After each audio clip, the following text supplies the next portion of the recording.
खोके एकदम ओके 50 खोके एकदम ओके 50 खोके एकदम ओके या महाराष्ट्रद्रोही सरकारचं करायचं काय? खाली उलटावर पाय या महाराष्ट्रद्रोही सरकारचं करायचं काय? खाली उलटावर पाय या मोदी सरकारचं करायचं काय? खाली उलटावर पाय गद्दार सरकारचं करायचं काय? खाली उलटावर पाय 50 खोके एकदम ओके 50 खोके एकदम ओके काँग्रेस पक्षाचा विजय असो काँग्रेस पक्षाचा विजय असो प्रदेश काँग्रेस कमिटीच्या वतीनं महाराष्ट्र प्रदेश काँग्रेसच्या आदेशानं जिल्हा काँग्रेस कमिटीच्या वतीनं आज धीरजभाई पाटील जिल्हा काँग्रेस कमिटीचे अध्यक्ष यांच्या नेतृत्वाखाली जोडे मारू आंदोलन करण्यात आलेलं आहे।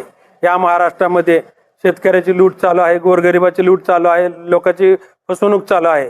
जी सध्या छत्रपती शिवाजी महाराजांचा जे पुतळा ढासळला, फक्त केवळ ह्या पुतळ्याला 8 महिने झाले होतं। असा असताना पुतळा ढासळला।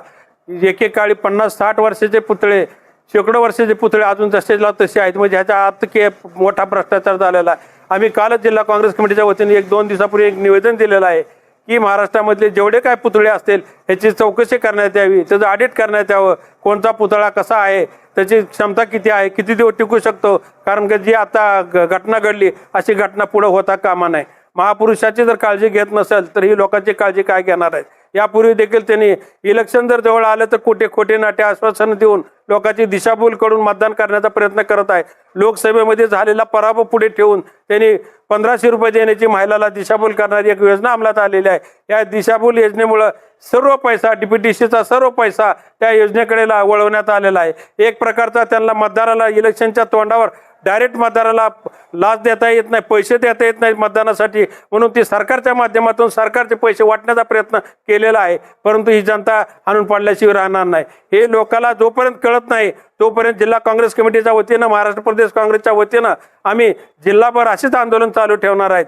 जिल्हा याच्या पुढच्या काळामध्ये जर ह्यांनी जर योग्य प्रकारे जर न्याय द्यायचा प्रयत्न केला नाही, लोकांची पिळवणूक केली तर जिल्हा काँग्रेस कमिटी, शहर काँग्रेस कमिटी, तालुका काँग्रेस कमिटीच्या वतीनं सर्व जिल्हाभर कडक आंदोलन करण्याचा इशारा आम्ही जिल्हा काँग्रेसच्या वतीने देत आहे। भाजपचं म्हणणं आहे की पुतळ्याचं आंदोलन केलं जात आहे, म्हणजे पुतळ्याचं राजकारण केलं जात आहे। राजकारण करायचा संबंधच नाही, कारण का हा पुतळा केवळ छत्रपती शिवाजी महाराजांचा पुतळा आमच्या काळामध्ये झालेला आहे। त्यांनी त्याचं उद्घाटन केलेलं आहे।